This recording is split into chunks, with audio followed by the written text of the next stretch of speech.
amawulire gano ag'okutya Katonda tulembe okugatwala nga ga lusaku.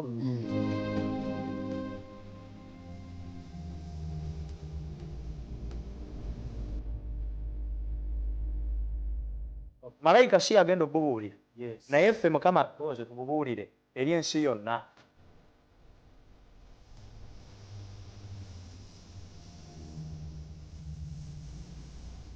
Amaanyi ago Yesu bwe yali agoogerako eri mu Yokaana yamuyita omwoyo ow'amazima.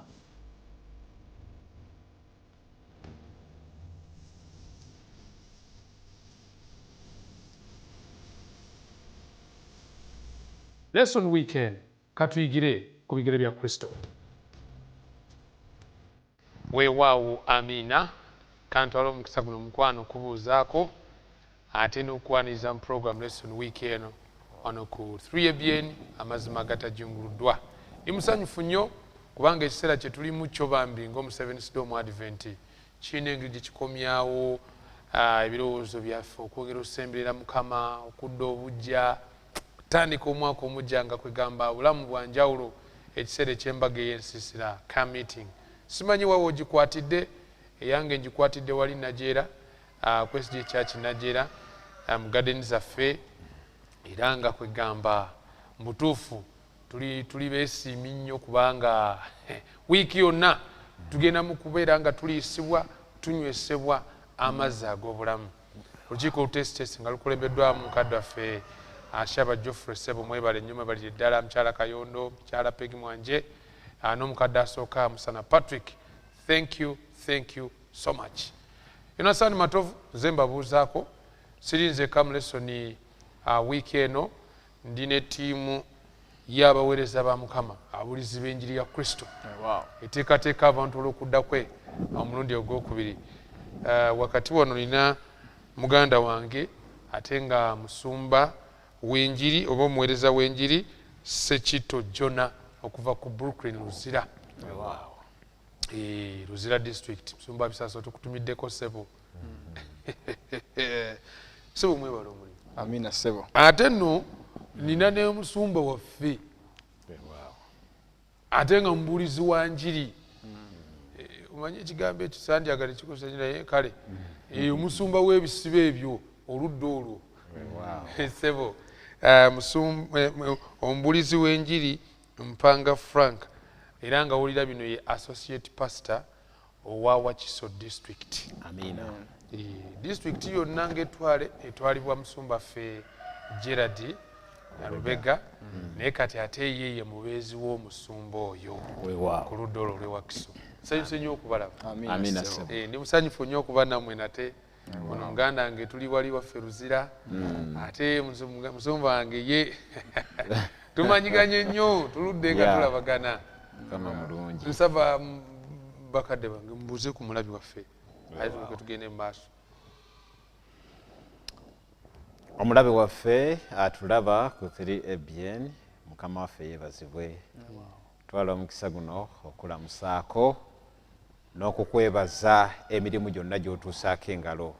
Era twebaza Katonda akyatuwaniridde okubeera nga tukyali balamu wakati mu bizibu bye tulaba ebigenda mu maaso, abantu nga balwadde ennaku zino, abantu nga bafa, abantu nga ebizibu bingi Sitaani byaleese mu kiseera kino, naye tugume kubanga Mukama yatugamba nti ye yawangula ensi naffe tujja kuba bawanguzi, kyava atuwa essuubi lino. Nze Mpanga Frank associate pastor ewa Kiso naye nga ntuula Kakiri. Ab'e Kakiri mwenna nyongera okubatumirako tugenda mu camp meeting, tugenda kubeera ku St. Elizabeth Enkoowe era naasanyuka okubalabako mwenna ate n'ab'ebweyogerere nammwe tugenda kujja mu camp meeting. Mukama abampeera ennyo omukisa. Amina nnyo nnyingi ddala. Nange mu ngeri enjawulo nyongera okwanirizaako abalabe baffe aba 3ABN Mukama waffe yeebazibwe. Era mu ngeri enjawulo nzikiriza nti waliwo memba wange Ssebo, waliwo memba wange abeerako tasubwa programu eno era Ssebo lesson week eno agenda kuwulira essanyu lingi nga mutumiddeko era nga ye muwanika wange owa Brooklyn Antipopu mukama waffe yeebazibwe webale kubeerako ng'ogoberera ate era n'abasinza mwenna aba Brooklyn beebaza olw'obuweereza nange mukama atuwadde omukisa okuba nga ffe abagenda okuba nga bakulemberamu lesson week eno erinnya Sekito Jona Enoka era nga mpeereza mutwala eryeruzira ne musumba waffe Bisaso Robert era nga ntulaawo ku Brooklyn SDA Church mukama abampeera omukisa banange mwebale nnyo mwebale ddala okubuuliza ku mulabi waffe tukutumiddeko nnyo omukyala Kasubu Harriet tukola naye omulimu abo mu Kiwaatule we tukuweereza era nga naye ka meeting eno ajje badde agyesunga nnyo n'emikwano gyaffe abaakazaalibwa ab'Ekiwaatule esebo so nga naabe Nansana tujja okuva nga ennaku z'omwezi 3 otuukira ddala nga ennaku z'omwezi 7 omwezi guno omwezi ogwa Agasti n'ogwa Septemba twagala kwolekera butereevu nga mu lesoni yaffe wiiki eno nga tuli mu kutunuulira ekigambo ekiwooma okuyigiriza kwa Yesu eri abayigirizwa teaching disciples okuyigiriza abayigirizwa olwedde oli muyigirizwa naye kati weetaaga okuyigirizibwa kati simanyi oba amakulu gali nti ebyo ebiri mu kuyigirizibwa byakuyamba gwe omuyigirizwa ofuukire ddala omuyigirizwa oba oli mu kusomesebwa ofuuka omuyigirizwa ng'oyagadde kuba muyigirizwa ndowooza byonna kale musumba wange bulaza Sekito nsaba otuweereyo essaala biryoke tubeere nga kale atuweeyo okwebaza Katonda kitaffe ow'omuggulu atukwebaza kubanga ate otuwadde omukisa ffe afaanayo bati mukama okubanga ate ffe bw'oyisaamu ekigambo kyo okuyita mu Mwoyo Mutukuvu jangu oyogere naffe tunayogera n'abaddu bo n'abazaana bo otuwe ebigambo ebirungi okuyita mu kukubaganya ebirowoozo mu lesoni eno era abantu bo bangi baganyulwemu olw'okuteekebwateekebwa olw'okuddako omuntu ogwokubiri ku bwa Yesu Kristo mukama waffe amiina weewaawo amiina twolekedde ekitabo kya Mako kye tuli mugenda mu maaso n'okutambula nakyo omukwano gwange atulaba era ng'ebingi ku byo bye tuli mu kutunuulira tuli mu kwetegereza okuweereza kwa mukama waffe okw'emyaka 3 n'ekitundu okusinziira ku omuwandiisi Mako kuba tulina enjiri ya mirundi 4 eya Matayo, Mako, Luka awamu ne Yokaana buli omu ku bo omukama nga bwe yamuluŋŋamya ebigambo byayogera ku Yesu Kristo tubyetaaga tuzze tulaba Mako bw'ajja annyonnyola tulabye ebyenjawulo ebyenkizo ate mu Mako nga ojja oyinza obutabisanga walala kati nga messianic prophecy messianic secrest Mako yanyweza nnyo ekintu ekyo Kristo wagambira nti tobako gogamba kati nze asoma nze ntegeera nti wamaddalo nemasiira n'ebirala bingi wiiki ewedde twatandika ekitundu ekisooka eky'okuyigiriza kwa Kristo eri abayigirizwa be nga tuli mu kitundu kya 2 naye ensonga kyenkulu ze tutunuulidde katusome olunyiri lw'okujjukira mu kitabo kino ekya Mako essuula 10 olunyiriri olwa 45 Bayibuli egamba nti kubanga mazima omwana w'omuntu teyajja kuweerezebwa wabula okuweereza n'okuwaayo obulamu bwe okununula abangi ng'omuyigiriza wa Kristo kikulu nnyo okijjukira ekyo nti teyajja kuweerezebwa wabula okuweereza kati simanyi ddaala kiri oliko ng'omuyigiriza wa Kristo kubanga abayigirizwa ba Kristo bali mu biti bya njawulo naye buli muyigirizwa yenna mansita waffe teyajja kuweerezebwa yajja kuweereza basumba bange ekyo nsaba mukyogereko katono nga tetunaba nagenda munda kumanya binyusi bikulu eby'omuyigirizwa byalina okwetegereza weewaawo ssebo mpozi okusinziira ku kyawandiikibwa kino eno mukirize mugaane kisoomooza ffe abaweereza ab'omulembe guno eno kubanga mazima omwana w'omuntu teyajja kuweerezebwa wabula okuweereza n'okuwaayo obulamu bwe okununula abangi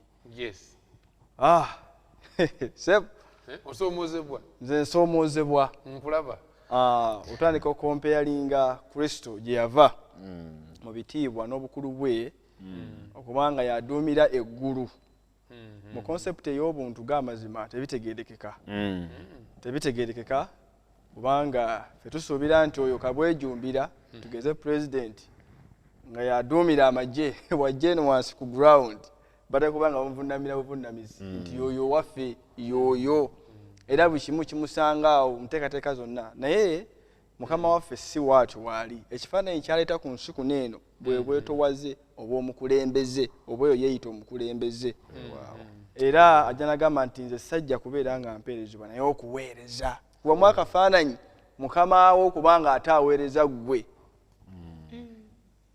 kyova ngambye nti mu ntegeera yaffe ey'obuntu tekitegeerekeka okugjako mwoyo nga yasobosezza okuba nga atutegeeza ebyo oba okwongera okutegeera obukulu bw'ebigambo bino eno apagala nga tugenda okuyiga ensonga eno njagadde tufumitirize nnyo ku kyawandiikibwa kino kubanga kyekigenda okuba nga tutambula nakyo mu byokuyiga byonna byonna tugenda kutambulira awo okuba obukkakamu bw'omukulembeze eri abo bakulembera yesebo twebaza Katonda olwa bino bye tugenda okuyiga kubanga olunyiri luno bwe balugambye ti omwana w'omuntu teyajja kuweerezebwa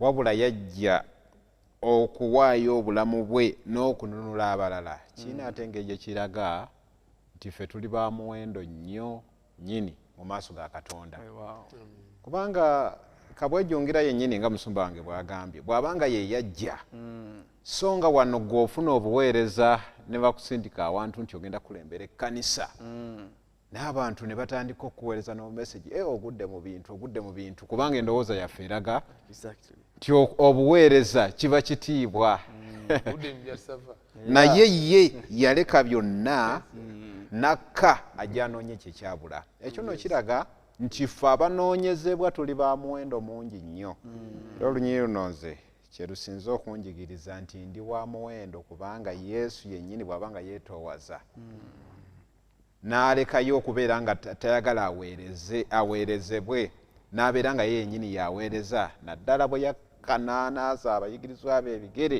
ekintu ekyali kirina okukolebwa omuddu nsigala nga neebaza Katonda era nga mmugulumiza era nga muwa obulamu bwange okwongera okumukkiririzaamu. Tweyanza nnyo basumba bange mwebale nnyo mwebale kwegamba munnayuganda munnange olabira ddala tulina okusoomoza kw'amaanyi olwaleero nti ebiseera ebimu tugezaako obutategeera bukulembeze makulu kyaga bulimu bukulembeze nga ow'ekitiibwa Katikkiro wa Buganda bwe yagamba obukulembeze si kufuga wabula kuweereza obukulembeze buvunaanyizibwa n'ekiruma nnyo gye buvuddeko awo mulaba ebyabadde ekiteezi abantu bangi ne batokomoka olw'akasasiro yatandika okuyiwawo mu 1996 kitegeeza empeereza y'abali mu kifo ekyo abaali bavunaanyizibwa balabika nga abataaweereza basinga ddala baali baweereza nga balina okuweereza obuulyawo tetwandituusa mukama waffe alina kyatusiigira ku kigambo kye bayita ziyaafeesi zino zikozesebwe bulungi tezituteekebwa tetuyingira mu ziyaafeesi ffe nga ffe kufunamu wabula abantu abeetaaga ziyaafeesi abo okuganyulwa ddala ge makulu ndowooza nange netwalidde munansonyiwa nga nze gentutte nti ng'omuweereza ndiwo okugasa abo b'empeereza mukama waffe yeebazibwe ekyo kibadde ekikulu nnyo nakyo okwogerako tuli mu kutunuulira ekisooka obufumbo ekyokubiri abaana of course nabo bali mu bufumbo bali mu maka tugenda kwongera n'okutunuulira obugagga engeri omuntu bw'aba nabwo n'enkolagana ye ne Kristo mutindo ki kwe yandibadde aye tujja kuba tuwunzika n'ekyamagero ekyo ekyokubeera nga omusajja Batimaayo bambi yatuuka n'alaba eyali omuzibe kyalibanga naffe tulina we tuli abazibe byonna bye tugenda mu maaso n'okwetegereza ndowooza katandike ne mukama waffe Yesu Kristo ng'asoomoozebwa abasajja bano Abafalisaayo n'Abasaddukaayo. Manyi mukwano gwange walabye ebyenjawulo ku nsonga eno. Yesu Kristo ow'omukwano abasajja abazze bamusoomooze oba tubeeko bye tusoma wano Marko essula 17 olunyiriri kale katusomeyo ezimu ziizo bwe yali ng'agenda mu kkubo 17 it's not 17 Marko yakutandikira wano awasookera ddala ensula y'ekkumi okutandikirawo awo n'agolokoka n'avaayo n'ajja mu mbibi ez'Ebuyudaaya n'emitala wa Yoludaani ebibiina bingi ne bikuŋŋaanira waali nate nga bwe yayisanga n'abayigiriza nate Abafalisaayo ne bajja gy'ali ne bamubuuza nti kirungi omuntu okugobanga mukazi we kino baakikola nga bamukema kakira tukomaawo basoma mubulira olugero gye luggweera teekateeka ya Katonda eri obufumbo yalabise etya okusinziira ku nsisinkano wakati wa Kristo n'abasajja bano Abafalisaayo. Ssebo tweyanziza olw'enteekateeka eno olw'okuba nti byonna bye tuli mu kuyigako leero biri mu kuteekateeka muyigirizwa era buli ekyalabisiddwa mu Makko essula y'ekkumi otandikira ku by'amaka era bimaliza bijja eri ffe abayigirizwa oba gwe omuyigirizwa ndaba ateekebwateekebwa okutwala obubaka bwa Katonda. Ndabanga Kristo yafuna okusoomoozebwa eri abasajja banene Abafalisaayo okusinziira ku lesoni omuwandiisi yagezaako kijjayo n'atutegeeza nti abantu baneeno oba oliawo waaliwo amateeka ge baali amanyi ku bufumbo era mu ngeri eyo gaali gabawagira nti divorce oba okwawukana kwali kukkirizibwa nti waliwo amateeka ge baali basinziirako okuba nti obufumbo buneeno busobola okuba nga bwawukana era mu biseera bya Yesu Kristo ne wabeerangawo n'okuyigirizibwa okwali kuyigirizibwa wano yalaze okuteesa okwa Shamaayi kwe aleeta ng'alina byawaayo ebiraga nti obufumbo buno busobola okuba nga bugatululwa ensonga ze n'aziwaayo ne kubaawo n'okuteesa okulala oba okuyigiriza okulala okwaliwo mu biseera bya Yesu Kristo nga kulaga nti ensonga zonna ziyinza okuba zikkirizibwa divorce okubeerawo naye mu ebyo nona nga twabirabye omuwandiisi yabireese naye Kristo ng'ahandolinga ensonga eno Ssebo yampadde ekyokuyiga nga nze omuyigirizwa atandika n'abakoshoninga ekyo kye baali bamanyi ekyali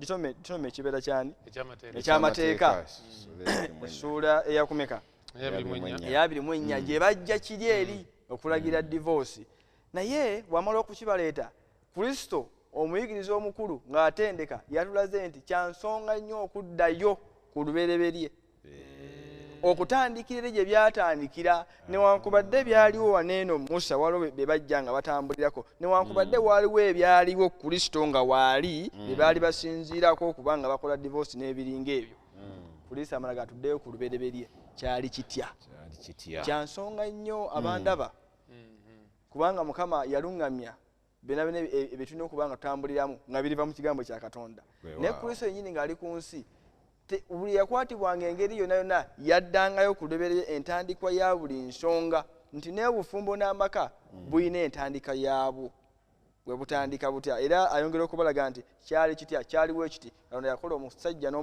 n'omukazi kubeera muntu atya omu so newankubadde nga waaliwo okuyigirizibwa kuneeno mu mirembe gye ebyali bigattagatta okusapootinga kineeno Kristo yabazaayo kuki ku lubereberye bwe kyali neno nenjigamu nga nze omuyigiriza wa Yesu Kristo kyansonga nnyo okusomooza we kujja kubanga Ssebo Musumba okusomooza we kuli ne leero mu kanisa ne leero mu nsi ebigunje bingi nnyo ku nsonga si ya bufumbo yokka nene ku nsonga endala naye ng'abantu baganye okuddayo eri omulandira gw'ekyo oba ensibuko y'ekyo ekintu gweze obufumbo nga butulabye tulina okuddayo ku nteekateeka ya Katonda ye yateekateeka atya Ssebo engeri enalabye nti ng'omuyigirizwa owa Mukama waffe Yesu Kristo nina okuddayo ku kinyusi ku mirandira egy'ensibuko ey'ekyo ekibeera nga weekiri ogeza ng'obufumbo weewaawo ebale nnyo Ssebo ebalite ddala Musuma nakyo kyobadde oyagala kyembadde njagala okuggusa Musumba ayogedde bulungi naye abantu bano babuuza Yesu naye nga balina engeri gye bamukemamu gye baali baagala okumukemamu kubanga abo oba otunuulidde ensonga zino ez'obufumbo n'ennaku zino ensonga zino nzibu nnyo abantu babagatta ku Sande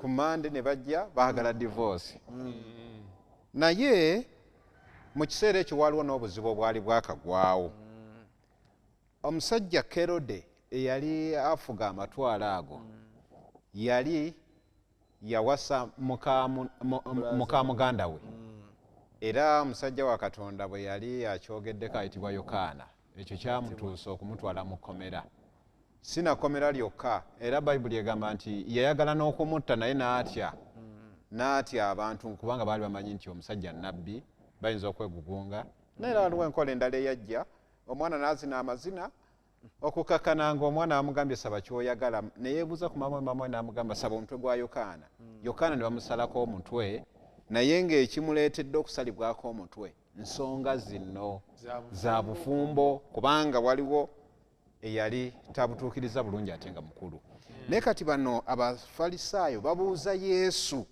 nga baagala okumukema abeeko kyayatula simanyi oba baali bamutambulirako nga baga bamukozesa ensobi basobole okumuweesaayo naye Yesu yali mugezi nnyo n'abuuka amateeka gano gonna ge baali beesibako aga Musa kubanga baalemerako ne bagamba naye Musa yagamba nti omuntu omuwe ebbaluwa n'abagamba nedda ekyo yakikola kubanga mwali bakakanyavu naye okuva ku ntandikwa n'abazaayo mu lubereberye essuula esooka olunyiriro lwa 27 n'abazaayo mu ssuula ey'okubiri eya lubereberye olunyiriro lwa 24 Mukama w'alaga nti omuntu anaalekanga kitaawe ne nnyina ne yeetaba ne mukazi we banaabanga omubiri gumu Katonda kyegatta awamu tekyandibadde nga kyawukanyizibwa era bayibuli eno eyina ensonga ziyali ewa mu mateeka nti omuntu waliwo ne Yesu yagamba nti omuntu yandibadde ayawukana ne mukazi we naye okuggyako ogw'obwenzi naye ate Yesu yayigiriza okusonyiwa ekitegeeza teri kibi kitasobola kusonyiwa naye Yesu ye enteekateeka y'obufumbo ayagala kuddayo kutulaga nti tutegeeragane tubeere n'ekirowoozo Katonda kiyayina nti abafumbo bayina kubeera omu era ogwo omufumbo andaba era atuwuliriza Mukama atusaasire tuddeyo ku nnono n'okutegeeragana n'abantu Mukama baba atuwadde baba atugase nabo tuleme kubeera nga twagala kusinga businzi musango kugamba nti wano waliwo ensonga eno waliwo ensonga yakoze bw'ati tukkaanye bukkaanya kubanga ekyo Katonda kyatwagala bwe tunaaba nga tuli bakuzimba bwakabaka bwe okuviira ddala ku ntandikwa Katonda yakola obufumbo nga bwakutegeeragana na kusonyiwagana yanza nnyo basoma waliwo ekibuuzo wawaleso yali abuuza nti oyinza otya okuyambako amaka ya sawa zino agenza okuba nga gayita mu mitawaana egy'enjawulo tuganye tuba tusobola okusaba okweyongera okweyuna Katonda kuba Katonda teri kimulema naye waliwo ekibuuzo kigamba ddala ddala mu mazima Katonda teriyo olunaku lwayinza kusiima omu okwawukana ne munne aga nti kale nkirese kibeere bwe kityo ekyo kibuuzo nakyo kiri eyo mu bbanga kubanga bw'aba ayogedde ku gw'obwenzi awo neyambuuza ekibuuzo nti naye kale kati ate singa nzuudde luvannyuma nnyo ti omukazi gwembiira naye oba omusajja bannange musezi ennyama y'abantu agiteeka mu firiigi n'ebiringa ebyo babibuuza naye mukwano gwange atulaba gwolowooza otya tetuli mu kwogera bino nga twagala ogezaako kufunayo ensonga eziwagira okwawukana kubanga ekisinga obukulu si kwawukana bayibuli ekola obufumbo nga bwakubeera watya wamu omusajja kyanaawalekanga kitaawe ne nnyina neegatta ne mukazi we bafuuka omubiri gumu naye kati abalina obukubagana abali eyo so nga nammwe abasobodde okubuyitamu mutuwe ku magezi si kibi awo mu comment section naddala bali ku Avento Productions ku YouTube osobola okubaako byotegeeza onoga nti naye ndowooza ne kino kuba nange bakadde bange enzikiziganya nammwe nti Kristo newankubadde yagamba nti ogw'obwenzi guyinza obbaawula naye tekyali kiragiro. It wasn't a demand. It was simply a permission. Yakkiriza bukkiriza naye nti yakiragira nti mukikole. Wali wayinza okuba obulatinanga otyo oba oluusi na namba otuze essimu niwatandikirawo. So ebintu bwe bityo si Yesu byawagira bufuzi. Waliwo n'akasonga akabaddewo emabegaawo oba mwaka guwedde myaka awo emabeganga obaani yaleeta okukebeza endagabutonde. Abantu beekyanga abamu ne baagala okwawukana naye ng'abadde takimanyi nti nno oba mwagalwa we abeera mwenzi naye n'akizuuyira ku baana naye ng'omwana amutaddemu ssente nnyingi. Abantu abamu baasatira abamu ne baagala okwetuga abamu ne baagala okwawukana naye era ekyamalawo eggoye kusonyiwagana na kubivaako. N'osonyiwa nze ndaba twali tutte nnyo ekyokusonyiwa naye ne musigala nga weemuli kubanga ensobi nnyingi nnyo toyinza kugoba muntu olwa buli nsonga kubanga leero mubeera mukkaanyiza ku makya ate akawungeezi mufunamu obutakkaanya. Kyova olaba nga Pawulo ye yali awa amagezi nti obusungu buleme kuzibya budde kubanga bibeerawo buli kaseera. Weewa okwegamba basumba bange omukisa ndowooza guli mu kusigala nga muli wamu okusinga okwawukana. Bayibuli kyeri mugezaako olaga. Kuba tetunalabayo nnyo basanyuse era bawanguzi kubanga baayawukanye. Twalagenda mukuwumula mu mukwano tugenda kubeera nga tukomawo twongere okwetegereza Kristo engeri gy'akwatamu abaana abo abali mu maka gaffe ate awamu n'engeri gy'asuubira omuntu alina obugagga abukozesa atya. Abo abazibe abatasobola kulaba ku bwabwe babakola atya. Tusubwa bwe tuba nga tukomye mu kitundu ekyokubiri katuwumulemu.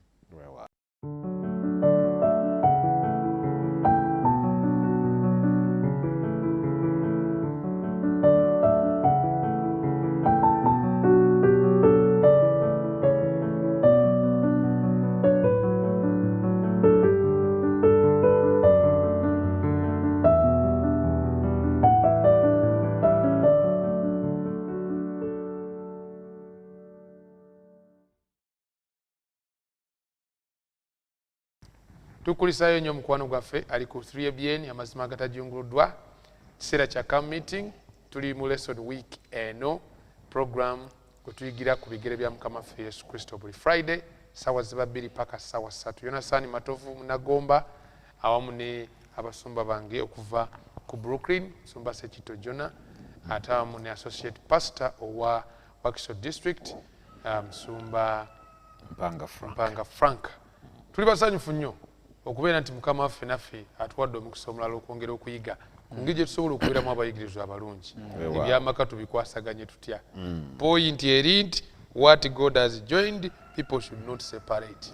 Katonda kiyagatta wamu temwetandala kukyawula oba lwa nsonga ki ye yakigatta. Enammwe ababiri mweyisinga mukimanyi nti mwagattibwa wamu. Sinanga akunjala Kaisa. Lwaki weeyisa mu ngeri enaleetera okwawukana? Tuzimbe mu kifo ky'okukola ki ky'okuzimbulula ndi ku nsonga ey'obufumbo. Mukama waffe Yesu Kristo n'abaana bannange katono nnyo kano kankoogere ebbanga lyemmaze mu kkanisa omu ku bantu abasingayo okulowoozebwako oluvannyuma tozeeyo mwana naye bwe tubuulira enjiri nze letimi kambeere omulambulukufu oba omwesimbu. Bw'obuulira ekigambo nze mbadde emabegakawo mbadde mukwefoti bayitawo mu kibugeyeena ekikajjo naye nga bw'otuuka okukolakoola abaana be basooka owanika emikono naye mu birowoozo byange nga tekinyanguyira kuwulira essanyu eryo buli bwenjigiriza nembuuza ekibuuzo nti obanga munjagala munaakola mutya abaana ne baddamu nti munaagonderanga ebiragiro byange nga sikiwulira nnyo nga bakulu. I think twetaaga okukyusa endaba y'ebintu ngere mu maaso munyambeko twanguwemuko abaana ne Yesu.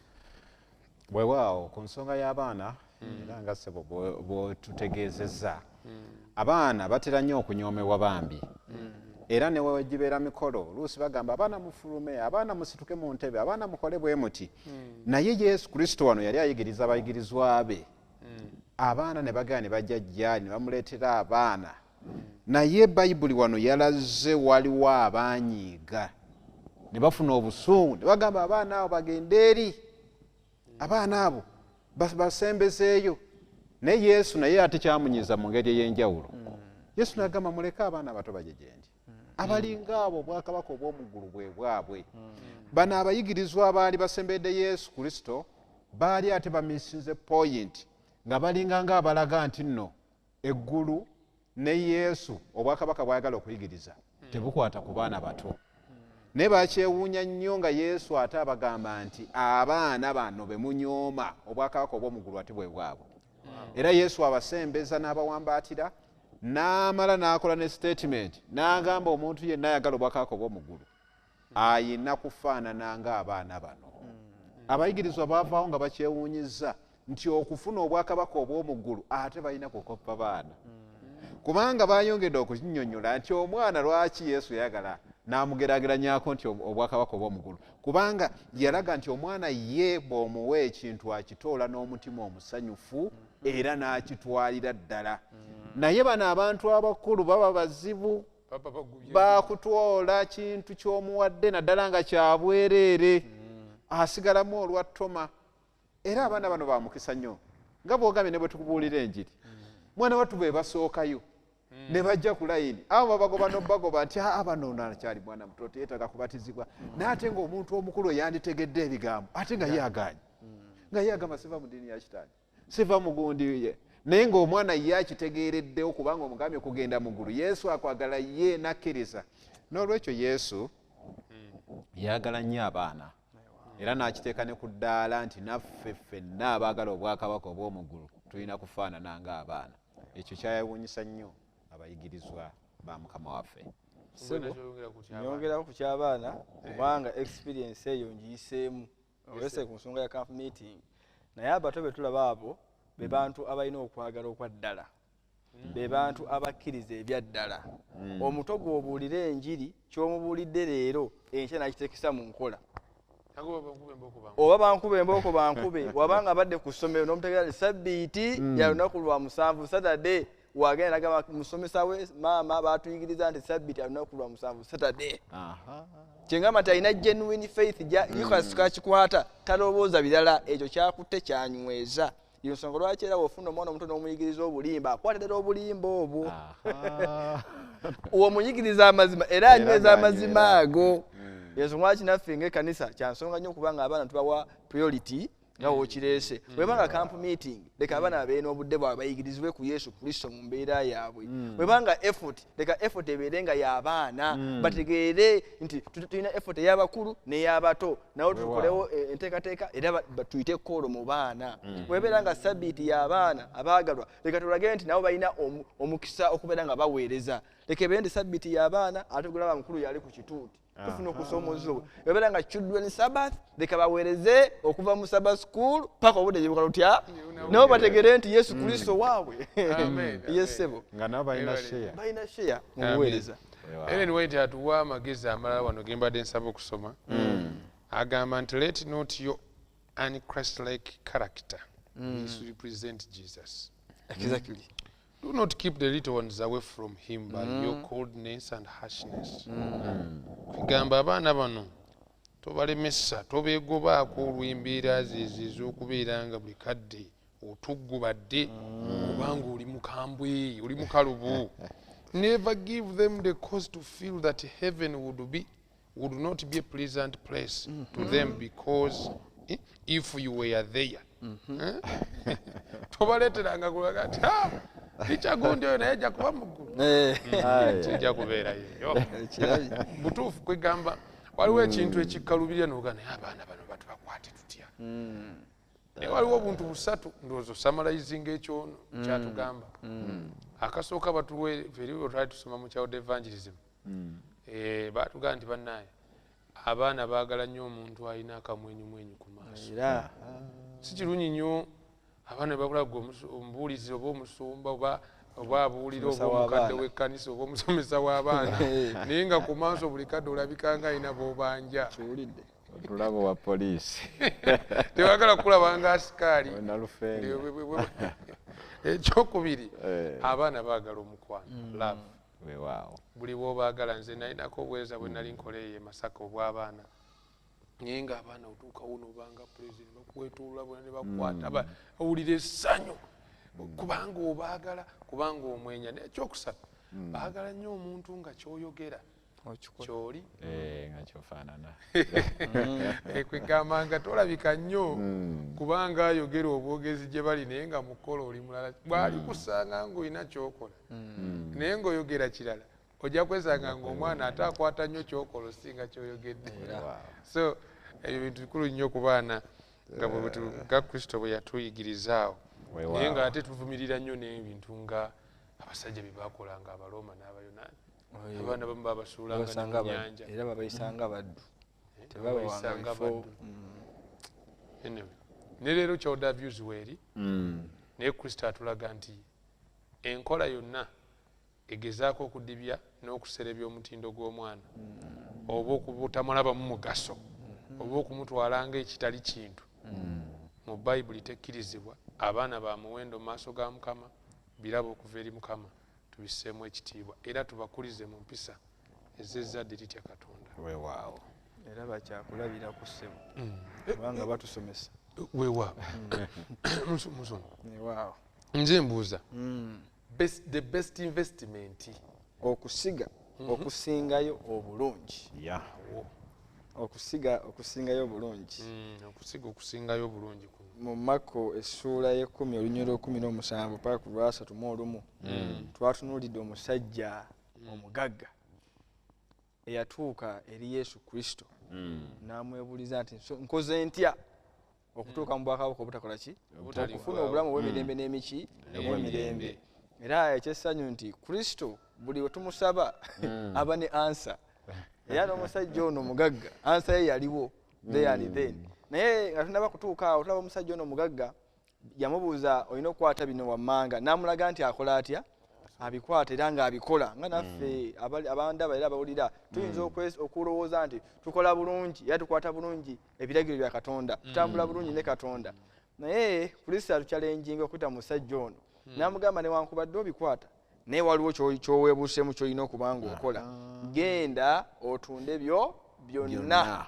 ogabire abaki ojja okola otya ongoberere nze nno ntandika okufumiitiriza kwani aŋŋamba ye kyemusabe kyekirwa obulamu butaggwaawo Kristo amugamba nti genda otunde byonna Kristo ye mugabi wa byonna ye nannyini nsi kakati bagamba nti genda otunde byonna ogabire abaavu omusajja ono ekyamuzibolya kubanga oba teyategeera ani amugamba alabika kubanga nze bwe nfuna oba ngerageranya ani alina ssente wangamba nti sebo genda egaali y'ogitunde tandika ogamba nti after all aŋŋambye nannyini kampuni ezikola amaki amagaali after all nekyansuubiza kya muwendo nnyo n'okusinga kugenda amaki amagaali ate ogenda kubeera muyigiriza wange so ekitegeeza nti n'okukkiriza okwo okukkiriza nti ono aŋŋambye nannyini byonna yali step munda naye omusajja ono yategeera ani amugamba kola ki kuleka era ng'abayigiriza Mukama atulaga nti okumugoberera oba okugendera mu bigere bya Kristo tulina okuba nga tuleka ebyo ebitwalira obudde ebitwalira ebirowoozo bitulowooza nti bya mugaso nnyo eri obulamu bwaffe okusinga okugoberera ani okugoberera Kristo era twakirabye okuyita mu lesoni nti omugagga ono kyamulema ssebo bwe yateeka ku minzaani obwakabaka bwa Katonda oba obulamu butaggwaawo n'obugagga bwe n'agamba kanjira nsigaza obugagga bwange era owa lesoni yakajjeyo bulungi n'agamba nti omusajja ono yalabikanga akwata obulungi ebiragiro bya Katonda naye yali aweebuseemu ku kimu ekyokubanga tasobola kubanga asinza Katonda omu ow'amazima yalina Katonda nsimbi oyinza okuba oli eyo muganda wange ng'ondaba ng'oyinza okulabikanga osinza Katonda naye ng'ate waliwo okuweebuuka okulabise mu mbeerayo ey'ebyensimbi era nga tuka okusalawo oluusi olabika nga naye kuba osobola kusoosowaza bya nsimbiyo kino nkyogera kubanga ne experience bweri n'ebyokulako bwebiri abantu bangi abakristaayo ennaku zino eno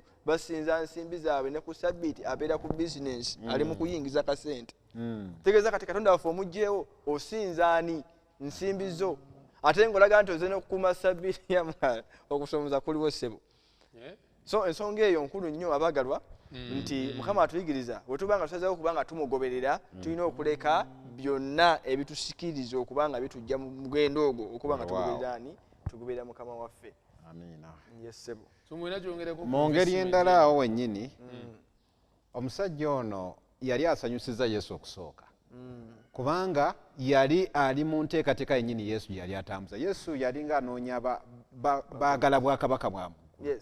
Naye omusajja ono agira ddala ku point newankubadde nga yali mugagga naye nga naye ayagala okugenda mu ggulu. Abuuza nti nkole ki? Naye bamugamba okukwata amateeka n'agamba akuva mu buto amateeka gonna nga manyi, naye bambi yeerabira nti amateeka okuva mu ndagaano enkadde n'endagaano empya Yesu agafundiza mu mateeka abiri gokka kwagala. Asooka n'akugamba yagala muntu munno n'omutima gwo gwonna n'obulamu bwo bwonna, yagala Katondawo n'okwagala omuntu. Naye kati agambye amateeka yali agakwata naye practically ng'alabika tagassa mu nkola. Bamugamba genda otunde byonna ogabire abaavu, okole ekikolwa ekyokwagala, amateeka ogateeke mu nkola, oleme kugasoma busomi na kugogerako bwogezi. Naye ate ekyo ne kimunakuwaza, era ne Yesu yanakuwala n'agamba Yesu n'atuuka n'okukola statement n'egamba nga kizibu nnyo omugagga okuyingira mu bwakabaka bwa Katonda. Kyandibadde nga bw'olaba eŋŋamira okuyita mu nnyindo y'empiso. Naye abamu basoma ebigambo bino ng'ate bo balinga nga abakwotinga Yesu obubi. Ne balaga nti Yesu yagamba nti omugagga tajja kgenda mu ggulu. Yagamba n'abagagga eggulu balyetaaga. Naye kizibu. Lwaki kizibu? Ekyo kye manya obuuza nti ekifuula omugagga okuba nti ye kizibu okutuuka mu ggulu. Ebiseera ebisinga nga tuba tubuulira enjiri. Enjiri eno egezaako okusikiriza, ne Yesu yali ayogera ku bwakabaka bw'omu ggulu yagamba nti bukulukuta amata n'omubisi gw'enjuki. Kati nze alwawo okunywa ku mata n'omubisi gw'enjuki neesunga okugenda mu nsi ekulukuta amata n'omubisi gw'enjuki.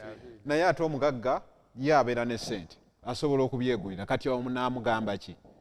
Naye onaamugamba ki kale? Waliwo gye nagendako awantu awamu ne bansuubiza, waliwo bannaffe abayigiriza ne bayigiriza nti mu ggulu gy'ogenda okugendayo waliyo, baali ndowooza bambuulira njiri nga baagala okuntoozesa shahadu, ndowooza obategedde awo. Ne baŋŋamba nti okugenda mu ggulu ogenda kufuna aki 7. Aki 7 buli omu be bakyala embeerera 7. Naye nazza seeka wabbali ne mubuuza naye ddala mu ggulu wagenda kubeerayo okuwasa, mbuuliraako. Naŋŋamba ak'okuba bino tubiteekawo kusikiriza bantu basobole okwettanira eggulu. Kwegamba eggulu liriko okusikirizibwa okw'enjawulo, kuba ne Yokaana bwe yali yalaba ekibuga nga kiyoyoteddwa ng'omugole ayonjeddwa bba, naye nga kiraga kusikirizibwa.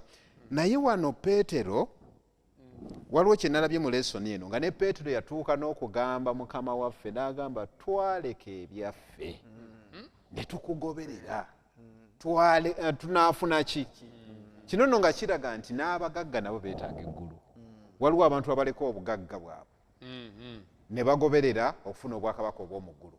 Naye Yesu yagamba nti buli muntu yenna yaleka, oba bizinensi oba mukazi oba mukyala oba mwana, ku nsi kuno agenda kufuna 10 ne mu ggulu agenda kufuna 10. N'olwekyo eggulu tusaana tuliteekemu ensimbi kuba tetugenda kufiirwa. Ne bw'oba twaleka ebyaffe tulifuna ki? Yesu yaleka bingi nnyo. Yafuna ddala. Yafuna. Okay. Kubanga ekyewuunyisa ate tokibadde kimbuzaabuza nnyo muli naye ngamba omayisa nnyo okutwala kintu ng'ekiri dramatic. In reality omusajja ono bw'aba atunze ebibye byonna, faamu ze n'azitunda, nnimiro zaaki n'azitunda, ensolo n'azitunda, buli kimu n'akyejjako n'aga nti kangende mpeereze Katonda. Kuba I have one of them gwe mmanyi mukwano gwange, Sumbanga omu ali eyo mu Colorado mu America. Ye yatunda yiika za 36 n'agenda n'atandika okubuulira enjiri, ne leero mubuulizi wa njiri, very happy person, contented, eri mu America. Naye kyembuuza nti omuntu ono bw'aleka bino byonna aba alaluse. Ddala Yesu Kristo kino kyasuubiza, kuba nalabi wano olunyiriri ziti lwakumeka kuva ku 28 awo Petero n'atanula okumugamba nti laba ffe twaleka byonna ne tukugoberera.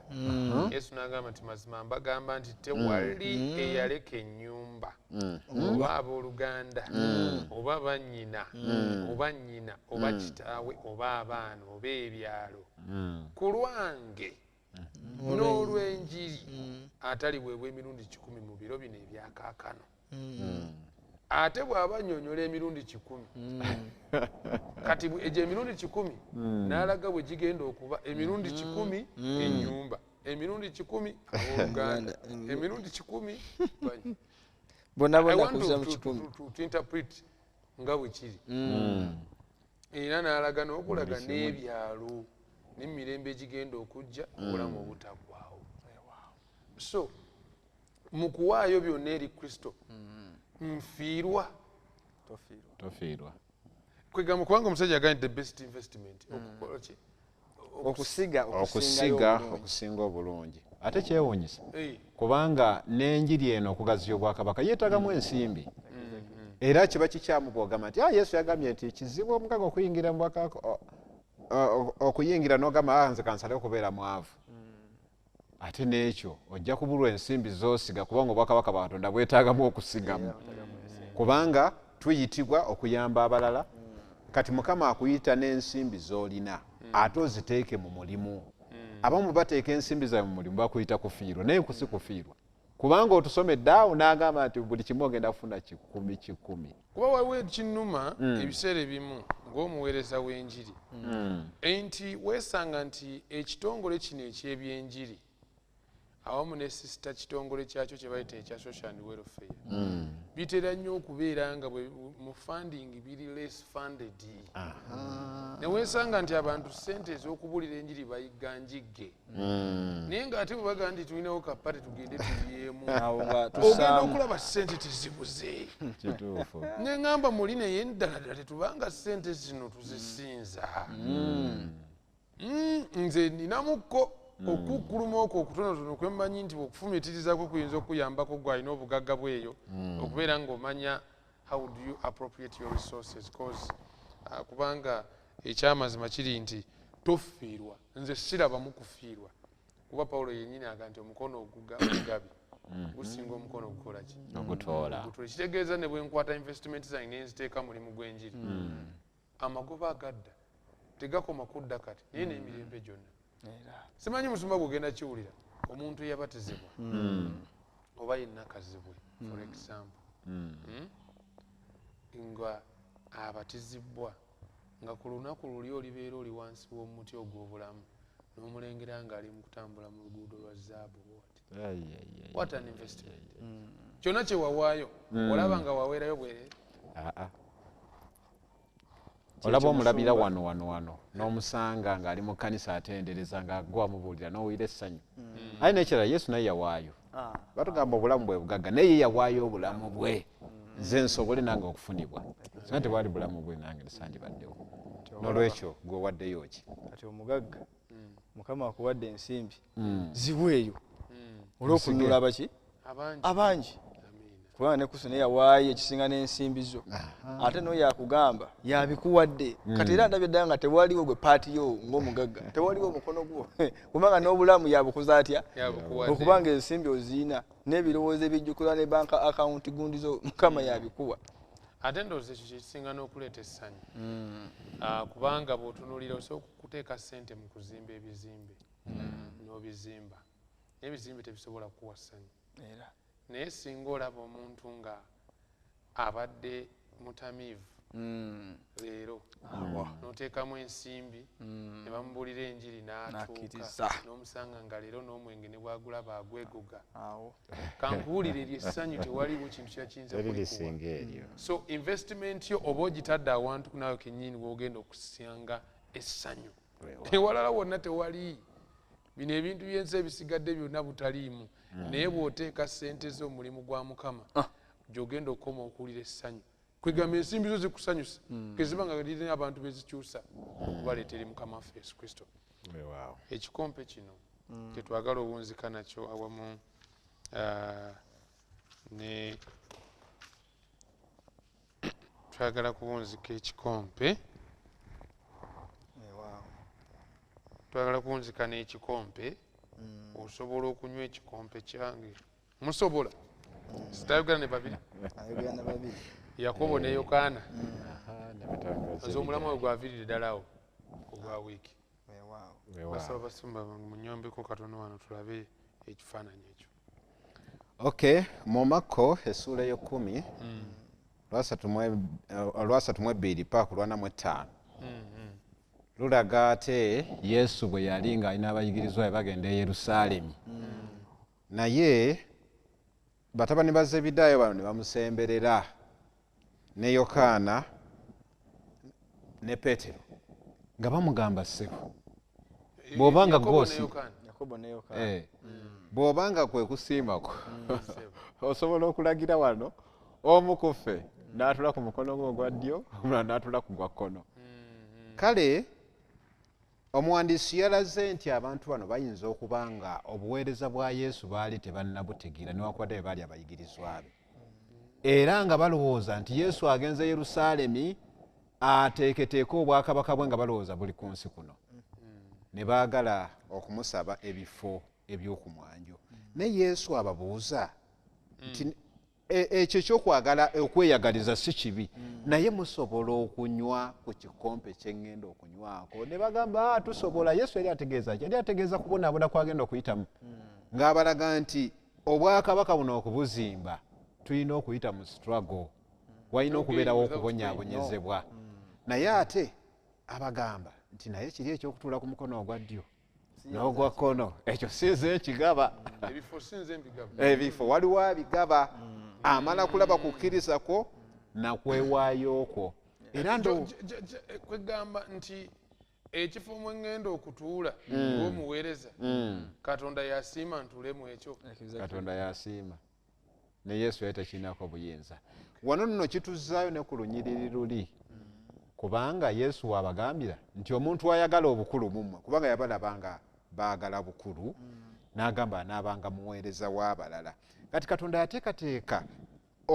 yateekateeka kwegamba omulimu guno ogw'obwakabaka nga gwa buweereza. Era tugenda ne twesanga mu kkanisa leero ng'abantu babeera mu bifo nga bayayanira kulondebwa bulondebwa, mbeera omukadde w'ekkanisa, mbeera omukulembeze w'ekitongole kino, naye nga Mukama ayagala buweereza, ng'ayagala twetoowaze olw'omulimu. Naye n'olaba oli ng'alwana n'okulwana nti nze njagala kubeera mu kkanisa y'egini, njagala kubeera musumba, naye ng'olina obuweereza obw'okukyalo, olina obuweereza obw'omu maka go bwe wandikoze, kubanga Yesu abannyonnyola bano abagamba nti ayagala obukulu abeere muweereza w'abalala. Nange zikooya. Era nabagamba tugatta ne kasaba sukulu gwagendayo wabeera obuzibu tayagala kubanga kumuteekerateekerayo oba buweereza, kubanga watogenda kubanga oweereza. N'olwekyo Mukama atusaasire bwe tuba nga tugambye ekikompe tunaakinywako, n'atukkiriza okukinywa kyekyobuweereza n'okwetoowaza. Naye ekibuuzo kino, can you drink my cup? Nze ansa yange simanyi oba yandibaddeeyo nti ye, kubanga Kristo kye yayitamu tusuubira nti wali wayinza okukiyitamu, naye olw'ekisa kye naffe waliwo byatuyisaamu. Owotuuka ndowooza mubuweereza kanoko k'ababuulizi ba njiri nabaweereza buli ddaala, oli musumba, oli muweereza oba oli mukadde, ng'ekyamazima naawe olinayo akakope k'oli mu kunywa nkakaawamuko, ng'ebintu olinga atabitegera tomanyi kiddako. Naye twagala kuzzaamu amaanyi nti Mukama waffe Yesu Kristo ali wamu naawe, ategeera ky'oyitamu era ajja kuwanguza. Ky'oyitamu essaawa zino bwe luba lugendo ng'ogenda Masaka, ebyo binnya wali mugundi mu Lwera, naye ogenda kuyitawo otuuke gy'olaga. So togwamu maanyi ng'oweereza ng'osanze ebisoomooza. Tunzike n'omusajja ono Batirimaayo. Weewaawo Thursday kuliko ekibuuzo kigamba nti oyagala nkole ntya? Oyagala nkukole ntya? Ssebo sitole ntugiraba eri omusajja ono yali omuzibe w'amaaso, eyawulira Yesu Kristo ng'ayitawo n'agamba sinza asisibwa guno mukisa ogw'okubaika nga omwana muzzukulu wa Dawudi ono, omwana wa Dawudi amponya era tumulaba okuyita mu lesson batulaze nti yamukoola naye ekyewuunyisa ng'ekyali ku baana abato n'omusajja ono kyekyamuliko abantu banatandika okubanga bamuziyiza okubanga balaba nga tewali na bwetaavu bwe okubanga awonyezebwa okubanga afuna omukisa ogwo okubanga asisinkanaani Yesu Kristo. Naye twalabye nti omusajja ono yagenda mu maaso gye baakoma okumuziyiza gye yakoma okubanga akola atya ng'aleekaana era waatyo Yesu Kristo n'amuwa omukisa okubanga akola atya ng'asisinkana. Omuwandiisi wa Yesu yatulaze nti Yesu Kristo abeerawo buli mu mbeera ate era abeerawo ku buli muntu ku levo zonna tabeerako nti nnakuwuliza levo ze zino oba levo weziti. N'omusajja ono kubanga batulaga nti abasajja bano abazibe babeeranga mu mbeera enzibu kitegeeza nti baali tebafiibwako nti yatulaze nti babeeranga mu mbeera nga balina kye beebikangako okubanga babeera mu seefu nti bwe yabeera nga alina kye yeebisengeko yabeera in safe condition. Naye mbu ekyo bwe yakyebikulako nga Kristo amuyise kaali akabonero akalaga nti ono yagenda okubanga mpeesa obuki okulababo okumponya era wakyejjako waati obwesigwa nga butadde mwani mu Kristo era watuukawo Yesu Kristo n'agamba nkukole ntya. Omuwandiisi yagezezaako okukizza ku nsonga eno ey'okubuulira enjiri era ey'obuyigirizwa. Yalaze nti omusajja ono amala amuzibula amaki amaaso n'agamba mu mbeera eno ey'obuweereza tuteraga naffe okubanga tulaba ensi mu ngeri endala. Omusajja ono wamala okubikulwa amaaso ge alina bye yakola ki bye yalaba naye yayongera n'agamba yasooka n'alaba emiti ng'abaki ng'abantu n'ayongera n'amukwatako n'alabira ddala abaki abantu. Akabonero akaali kalaga nti Kristo yetaaga okubanga atukwatako obanga atukulembera mu buweereza bwaffe nti Kristo we tumukkiriza yatusobozesa okubanga tukola obuweereza buno eno okulaba ensi mu ngeri endala oba okulaba embeera y'ensi mu ngeri ki endala. Ffe tuyinza okubanga tulina we tubadde nga tetwesobola nga tuli banafu era kituufu tuli banafu kankubuulire musumba tuli banafu mu buweereza bwaffe teweesobola kukola mu nsonga eno ey'okuba nga tuli bagoberezi ba Kristo okuggyako nga tumukkiriza ne tumusemberera ate n'atukulembera kubanga omusajja ono wamala okuzibula amaaso n'alaba ebintu ekyaddako kyali kyagoberera Mukama waffe Yesu Kristo teyasigalayo gye yali. Era njagala okutegeeza abantu abalemesa abantu ab'enjawulo okutuuka eri Yesu Kristo muyinza oba gye muli naye Kristo waffe wakwagala buli omu amusembeza mu ngeri yonna ate buli omu ayagala abeere muweereza we era mugoberezi we. Tuleme okubanga tuteekawo ebiziziko eri abantu betusuubira nti abo tebasaanira mu maaso ga Mukama ffenna tusaanira era ffenna ayagala tubeere bayigirizwa be. Nze kye nasinza okwetegereza ku musajja ono akaddeko katulidde kye nasinza okwagala ku musajja ono omusajja ono baamunyooma nga bagezaako okumulemesa naye yalemerako naye ate ekyewuunyisa ayinza okuba nga yali asinga n'abalala okulaba n'okutegeera kubanga ye yasobola okulikogonayizinga Yesu n'amuyita omwana muzzukulu wa Dawudi. Yesu ekyo nga bw'akimuyita ategeera ddala nti omuntu ono antegedde n'okusinga abalala. Yawulirako ku mizingo nga bagisoma. Ate omusajja ono yali muzibe abalala nga bo bamunyoma kubanga talaba naye ate bo be baali bamuzibe abasinga. Era Yesu bwe yamuwonya amaaso n'amukwatako n'omulundi ogwokubiri n'ategeerera ddala yasobola okugoberera Yesu okusinga bano abalala abaali bamulaba obulabi Yesu n'abayitako buyisi nga tebalina kye bamufunyeemu. N'olwekyo omusajja ono atugirayo ekifaananyi nti oluusi abantu be tunyooma ate be bayinza okusinga okutegeera obwakabaka bwa Katonda n'okusinga ffe abadde beerowooza nti no tumumanyi nnyo era tumutegeera. Musumba ffe tuweereye essaala tunzike. Weewaawo Mukama waffe yeebazibwe katusabe. Katonda Taata ow'omu ggulu ogulumizibwe obw'ekitiibwa tukwebaza kubanga otuyigiriza lesson wiiki eno. Katonda waffe enjigiriza eno wali ogiwa abayigirizwa abagenda okuyigiriza era ku mulembe guno ezze ng'eyigiriza abakulembeze b'ekkanisa ffe abalina okuyigiriza abalala.